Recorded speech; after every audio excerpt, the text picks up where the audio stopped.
சென்னை தலைமைச் செயலக வளாகத்தில் எதிர்க்கட்சி தலைவரும் அதிமுக பொதுச் செயலாளருமான எடப்பாடி கே பழனிசாமி செய்தியாளர்களை சந்தித்து வருகிறார். அதன் நேரலை காட்சிகளை காணலாம்.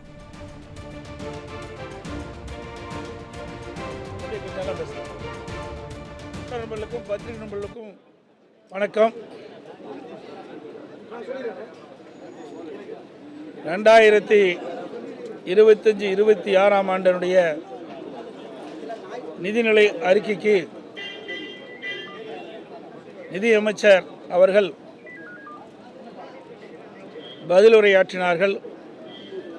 அதேபோல் 2025-26 ஆண்டுக்கான வேளாண்மை துறை நிதிநிலை அறிக்கைக்கு வேளாண் துறை அமைச்சர் அவர்கள் பதிலுரையாற்றினார்கள்.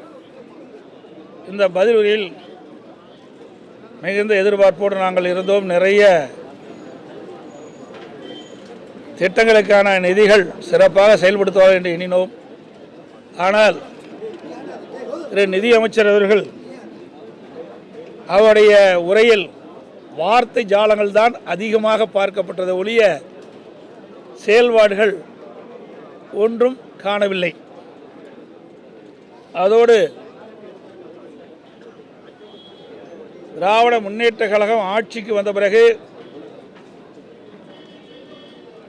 5 ஆண்டுகள் நிறைவு செய்கின்ற பொழுது சுமார் 5 லட்சம் கோடி கடனாக இருக்கும் என்றுதான் காணப்படுகிறது. இதுவரை திராவிட முன்னேற்ற கழக ஆட்சிக்கு வந்த பிறகு 4 ஆண்டுகளில் சுமார் 4,52,000 கோடி கடன் பெற்றதாக தெரிகிறது. அதையெல்லாம் மறைத்து சதவீத அடிப்படையிலே நிதியமைச்சர் தெரிவித்துக் கொண்டிருக்கின்றார். நான் ஏற்கனவே குறிப்பிட்டதை போல தமிழகத்தில் பல கட்சிகள் ஆட்சி செய்திருக்கின்றன. சுமார் 73 ஆண்டு ஆட்சியில் வாங்கிய கடன் சுமார் 5,18,000 கோடி. திராவிட முன்னேற்ற கழகம் ஆட்சி பொறுப்பேற்று 4 ஆண்டுகளில் வாங்கிய கடன் 4,52,000 கோடி. அதை அவர்கள் எந்த இடத்திலும் குறிப்பிடவில்லை. திராவிட முன்னேற்ற கழகம் தேர்தல் நேரத்திலே திராவிட முன்னேற்ற கழகத்தினுடைய தேர்தல் அறிக்கையிலே குறிப்பிட்டார்கள், திமுக ஆட்சிக்கு வந்தவுடன் கடனை படிப்படியாக குறைக்கப்படும், வருவாய் படிப்படியாக உயர்த்தப்படும் என்ற கருத்தை எல்லாம் தெரிவித்து இதற்காக நிதி மேலாண்மை குழு ஒன்று அமைக்கப்பட்டு அந்த குழுவிலே நிபுணர்கள் எல்லாம் இடம்பெற செய்து நிதி மேலாண்மை சரி செய்யப்படும் என்ற ஒரு கருத்தை அவர்கள் தேர்தல் அறிக்கையின் வாயிலாக வெளியிட்டார்கள். ஆட்சி பொறுப்பேற்ற பிறகு நிதி மேலாண்மை குழு அமைக்கப்பட்டது. அந்த குழுவில் நிபுணர்களும் இடம்பெற்றார்கள். ஆனால் அந்த நிபுணர்கள் பொறுப்பேற்ற பிறகு இந்த 4 ஆண்டு காலத்தில் என்ன அறிக்கை அரசுக்கு தாக்கல் செய்திருக்கின்றார்கள், நிதி மேலாண்மை சம்பந்தமாக அவருடைய அறிக்கையின்படி இந்த அரசு என்ன நடவடிக்கை எடுக்கப்பட்டுகிறது, இதனால் கடன் குறைந்திருக்கின்றதா என்ற செய்தி எதுவும் இல்லை. அதோடு அனைத்து இந்திய அண்ணா திராவிட முன்னேற்ற கழகத்தின் சார்பாக இது குறித்து வெள்ளை அறிக்கை வெளியிட வேண்டும் என்று நாங்கள் கேட்டபோதும் அதற்கும் இதுவரை இந்த அரசிடம் எவ்வித பதிலும் வரவில்லை, எவ்வித வெள்ளை அறிக்கையும் வெளியிடப்படவில்லை. ஆனால் இந்த நிதி மேலாண்மை குழு அமைத்த பிறகுதான் கிட்டத்தட்ட 4 லட்சம் கோடி கடன் வாங்கியிருக்கிறாங்க. இதுதான் இந்த குழு அமைக்கப்பட்ட இந்த அரசுடைய சாதனையாக பார்க்கப்படுகிறது. அதோடு ஒரு விவரத்தை இந்த நேரத்தில் சொல்ல கடைப்பட்டிருக்கின்றேன். நான் ஏற்கனவே சொன்ன கருத்து தான், இருந்தாலும் அதை மீண்டும் ஒரு முறை ஊடகத்தின் வாயிலாக மக்களுக்கு தெரியப்படுத்திக் கொள்கின்றேன். பெட்ரோல் மதுபான விற்பனை மூலமாக 25-26 ஆண்டு 1,63,930 கோடி வருவாய் வந்துள்ளது. இது 2020-21 விட சுமார் 81,431 கோடி ரூபாய் அதிகமாக இருக்குது. அதோட ஜிஎஸ்டி, பத்திரப்பதிவு, எக்ஸைஸ் கலால் வரி, வாகன வரி, இப்படி மாநில அரசாங்கத்தினுடைய வரியிலிருந்து வந்த வருவாய் சுமார் 1,01,000 கோடி 2020-21 விட 2025-26 கூடுதலாக கிடைக்கும் என்று அறிவிக்கப்பட்டுகின்றது. அதோடு மைய அரசின் வரி பகிர்வு அதில் 33,000 கோடி கூடுதலாக வருது.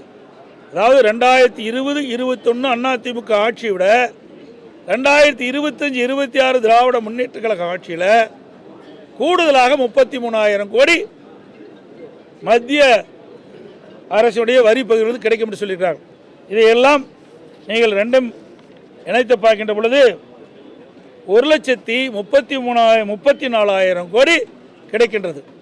மாநில அரசு வருவாயிலிருந்தும் மத்திய அரசுடைய வரி பகிர்விலிருந்தும் இரண்டையும் கணக்கிட்டார் சுமார் 1,34,000 கோடி அரசுக்கு கிடைக்கின்றது. இதில் கடன் 1,05,000 கோடி வாங்குவதா திட்டமிட்டிருக்கிறாங்க. இரண்டையும் சேர்க்கப்பட்டால் 2,39,000 கோடி இருக்குது. இதில் மூலதன செலவுன்னு பார்க்கும்போது வெறும் 57,000 கோடி தான் மூலதனம் செய்வதாக எதிர்பார்க்கப்படுகிறது. அது ஆண்டு முடிஞ்ச பிறகு தான் எவ்வளோ செலவழிப்பார்னு தெரியும். ஆனால் இந்த அரசாங்கம் கணித்தது இந்த ஆண்டு 57,000 கோடி மூலதன செலவு செய்யப்படும் என்று சொல்லியிருக்கிறாங்க. அதை கழிச்சா 1,82,000 கோடி. இந்த 1,82,000 கோடியில் இன்றைய தினம் சொன்னார் நிதியமைச்சர் அவர்கள் உரிமை தொகை கொடுப்பதாக சொன்னார் பெண்களுக்கு. அதில் ஒரு 14,000 கோடியில் நிதி வளம் 1,68. இந்த 1,68,000 கோடி கடன் வருவாய் வரவு ரெண்டு 1,68,000 கோடி இருக்குது மீதி.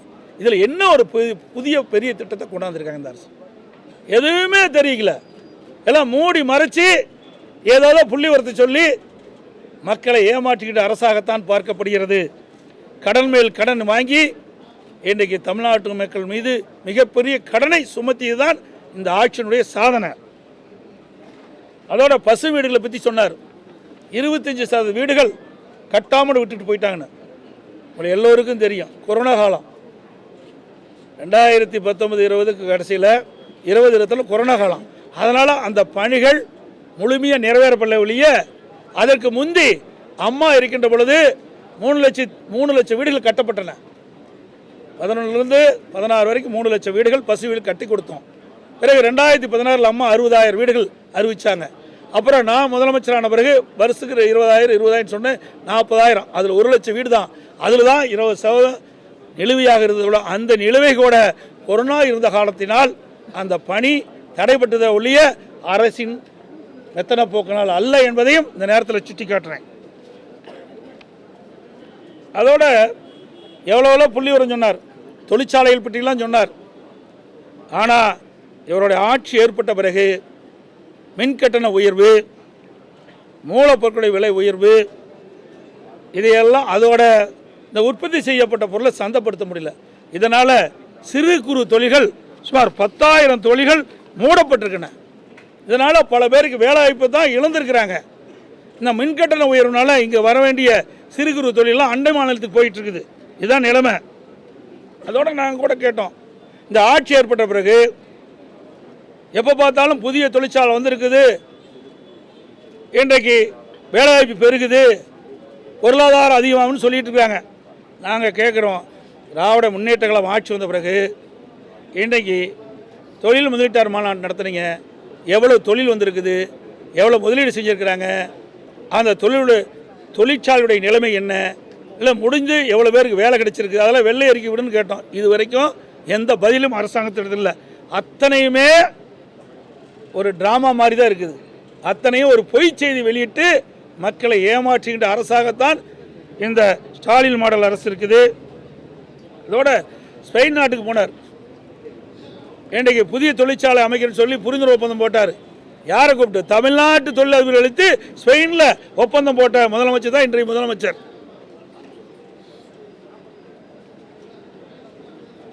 இன்னொன்னு சொன்னார், கணக்கு பற்றி நிதியமைச்சர் சொன்னார்.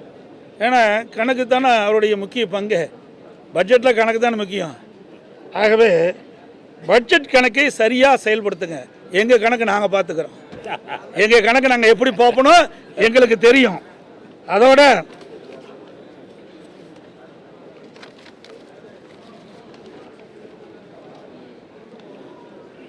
ஆடு நனைகிறது என்று ஓனாய் அழுதுதான். எங்கள் மீது நீங்கள் கரிசனம் காட்ட தேவையில்லை, புரியுங்களா? எங்கள் கணக்கை நாங்கள் பார்த்துக்கிறோம். அதை எப்படி பார்க்கணும் எங்களுக்கு தெரியும். அதோட நீங்கள் எப்படியெல்லாம் கடந்த காலத்தில் இருந்தது என்று சற்று எண்ணி பார்க்க வேண்டும். அனைத்து இந்திய அண்ணா திராவிட முன்னேற்ற கழகத்தை பொறுத்த வரைக்கும் கொள்கை என்பது வேறு, கூட்டணி என்பது வேறு. ரெண்டையும் பொருத்தி பார்க்கக்கூடாது. நான் ஏற்கனவே பல முறை தொலைக்காட்சியின் வாயிலாகவும் சரி, பத்திரிகையின் வாயிலாகவும் சரி, என்னுடைய அறிக்கையின் சார்பாக தெளிவுபடுத்தியிருக்கின்றேன்.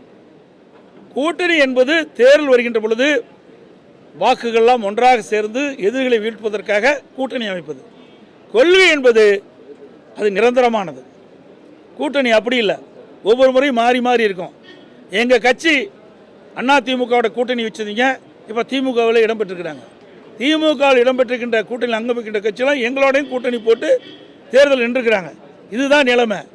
கொள்கை வேற, கூட்டணி வேற. இது எங்களுடைய நிலைமை. திமுக அப்படி இல்லை. அடிக்கடி முதலமைச்சர் சொல்கிறாரு, எங்கள் கொள்கையோட ஒத்த கொள்கையுடைய கட்சி தாங்கிறாரு. அப்படின்னா ஒரே கட்சியாக இருந்துக்கலாம், அது தனித்தனி கட்சியாக இருக்க வேண்டிய அவசியமே இல்லை. இது நிலைமை. அதோட நீங்கள் பார்த்தீங்கன்னா திராவிட முன்னேற்ற கழகம் கூட்டணி பற்றி சொல்லிட்டு இருக்கார். மேல் மாடியில் அறிவாலயத்தின் மேல் மாடியில் சிபி விசாரணை நடந்துகிட்டு இருக்குது. கீழ் மாடியில் காங்கிரஸோட கூட்டணி பேசிகிட்டு இருக்கிறாங்க. இது அவருடைய நிலைமை. அதிமுக ஒருபோதும் தன்மானத்தை இழக்காது. அது தலைவர் காலத்திலும் சரி, அம்மா காலத்திலும் சரி, எங்களுக்கு வேணும்னா வேணும், வேண்டானா வேண்டாம். அதே போல் தமிழ்நாட்டு மக்கள் பாதிக்கக்கூடிய எந்த ஒரு திட்டமாக இருந்தாலும் அதை எதிர்ப்பதிலே முதன்மையாக இருப்போம். இன்றைக்கி தான் சொன்ன காவிரி நதிநீர் பிரச்சனை வந்தது. உச்சநீதிமன்றம் அளித்த தீர்ப்பை மத்திய அரசு நடைமுறைப்படுத்த காலதாமதம் செய்த காரணத்தினால் எங்களுடைய நாடாளுமன்றங்கள் கூட்டணியில் அங்கம் வச்சால் கூட நாங்கள் எங்களுடைய நாடாளுமன்றங்கள் தமிழ்நாடு விவசாயிகளுடைய நலன் கருதி, தமிழ்நாட்டு மக்களுடைய நலன் கருதி உச்சநீதிமன்ற தீர்ப்பை விரைவாக அமல்படுத்த வேண்டும் என்று தொடர்ந்து 22 நாட்கள் நாடாளுமன்ற அவையை ஒத்தி வைக்கின்ற சூழ்நிலை நாங்கள் உருவாக்கணும். நீங்கள் இப்போ பேசுகிறீங்கள, கல்விக்கு நிதி கிடைக்கல, 100 நாள் திட்டத்தில் பணிபுரிந்த அந்த தொழிலாளிக்கு நிதி கிடைக்கலன்னு சொல்கிறீங்களே, எங்கே அழுத்தம் கொடுக்கணும்? நாடாளுமன்றத்தில் அழுத்தம் கொடுக்கணும். அப்படி ஏதாவது அழுத்தம் கொடுத்துருக்குன்னு சொன்னால் எதுவுமே கிடையாது. இதுதான் திமுக நிலை. இன்னொன்னையும் சொல்கிறாரு, அதிமுக எங்களுடைய நிலை பொறுத்து தெளிவாக சொல்கிறோம். திராவிட முன்னேற்ற கழக அரசு அகற்றப்பட வேண்டிய அரசு.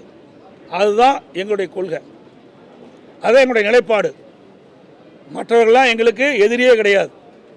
எதிரி என்று பார்க்கின்ற போது, கட்சி நீதியாக எதிர்பார்க்கின்ற போது, கட்சி நீதியாக பார்க்கின்ற பொழுது திராவிட முன்னேற்ற கழகம்தான் எங்களுக்கு எதிர்க்கட்சியாக செயல்பட்டு கொண்டிருக்கிறது. மக்கள் விரோத ஆட்சியை தமிழகத்தில் அகற்றப்பட வேண்டும். அதுதான் எங்களுடைய நிலை.